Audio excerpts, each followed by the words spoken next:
امریکی صدر Donald Trump کا ایران کے ساتھ مذاکرات شروع ہونے کا دعویٰ، کہا بات چیت تہران کی درخواست پر ہو رہی ہے، امید ہے اچھا نتیجہ نکلے گا، ساتھ ہی خبردار کر دیا سفارتکاری کا عمل ناکام ہوا تو سخت فوجی کارروائی ہوگی۔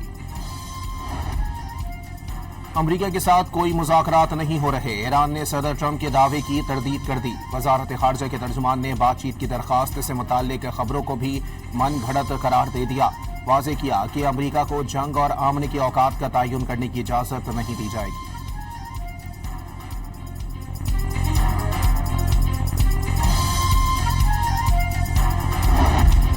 پاکستان کی سعودی عرب پر ڈرون حملوں کی شدید مذمت، برادر ملک کے ساتھ مکمل یکجہتی کا اظہار۔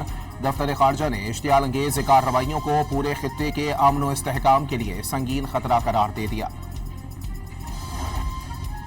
میرپور آزاد کشمیر کی 13 نشستوں پر پولنگ، غیر حتمی غیر سرکاری نتائج موصول ہونے کا سلسلہ جاری۔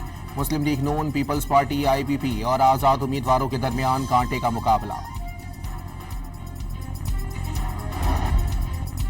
کشمیر الیکشن متنازع بنے تو آنے والی حکومت اہم ترین فیصلے نہیں کر سکے گی۔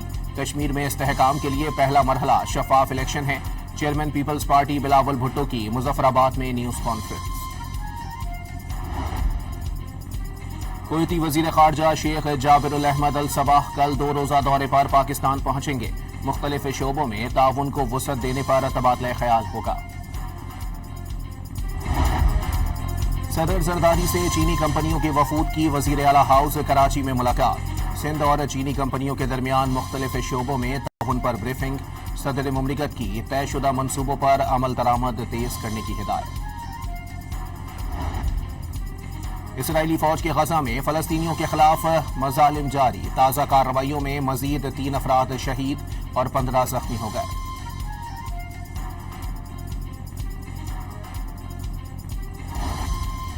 کینیڈا کے شہر ٹورانٹو میں امریکی قونصل فائرنگ، پولیس کی بھاری نفری نے علاقے کو گھیرے میں لے لیا، واقعے کی تفتیش شروع کر دی گئی۔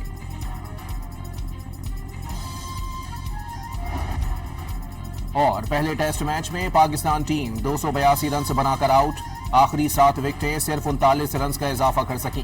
ویسٹ انڈیز کو پہلی اننگز میں 29 رنز کی برتری حاصل ہو گئی۔ امریکی صدر ڈونلڈ ٹرمپ کا ایران کے ساتھ مذاکرات شروع ہونے کا دعویٰ، کہا بات چیت تہران کی درخواست پر ہو رہی ہے، امید ہے اچھا نتیجہ نکلے گا، ساتھ ہی خبردار کر دیا سفارتکاری کا عمل ناکام ہوا تو سخت فوجی کارروائی ہوگی۔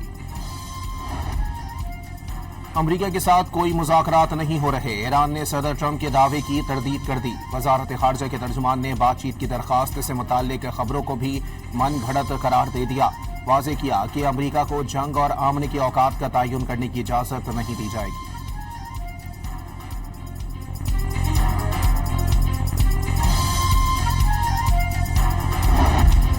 پاکستان کی سعودی عرب پر ڈرون حملوں کی شدید مذمت، برادر ملک کے ساتھ مکمل یکجہتی کا اظہار۔ دفتر خارجہ نے اشتعال انگیز کارروائیوں کو پورے خطے کے امن و استحکام کے لیے سنگین خطرہ قرار دے دیا۔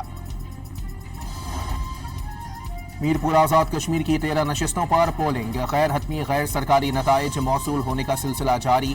مسلم لیگ نون، پیپلز پارٹی، IPP اور آزاد امیدواروں کے درمیان کانٹے کا مقابلہ۔ کشمیر الیکشن متنازع بنے تو آنے والی حکومت اہم ترین فیصلے نہیں کر سکے گی۔ کشمیر میں استحکام کے لیے پہلا مرحلہ شفاف الیکشن ہے، chairman Peoples Party Bilawal Bhutto کی مظفر آباد میں نیوز کانفرنس۔ کویتی وزیر خارجہ شیخ جابر الاحمد الصباح کل 2 روزہ دورے پر پاکستان پہنچیں گے، مختلف شعبوں میں تعاون کو وسعت دینے پر تبادلہ خیال ہوگا۔ صدر زرداری سے چینی کمپنیوں کے وفود کی وزیر اعلیٰ ہاؤس کراچی میں ملاقات، سندھ اور چینی کمپنیوں کے درمیان مختلف شعبوں میں تعاون پر بریفنگ، صدر مملکت کی طے شدہ منصوبوں پر عمل درآمد تیز کرنے کی ہدایت۔ اسرائیلی فوج کے غزہ میں فلسطینیوں کے خلاف مظالم جاری، تازہ کارروائیوں میں مزید 3 افراد شہید اور 15 زخمی ہو گئے۔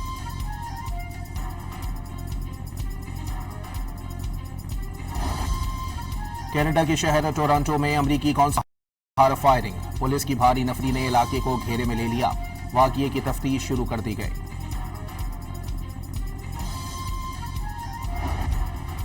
اور پہلے ٹیسٹ میچ میں پاکستان ٹیم 282 رنز بنا کر آؤٹ، آخری 7 وکٹیں صرف 39 رنز کا اضافہ کر سکیں۔ ویسٹ انڈیز کو پہلی اننگز میں 29 رنز کی برتری حاصل ہو گئی۔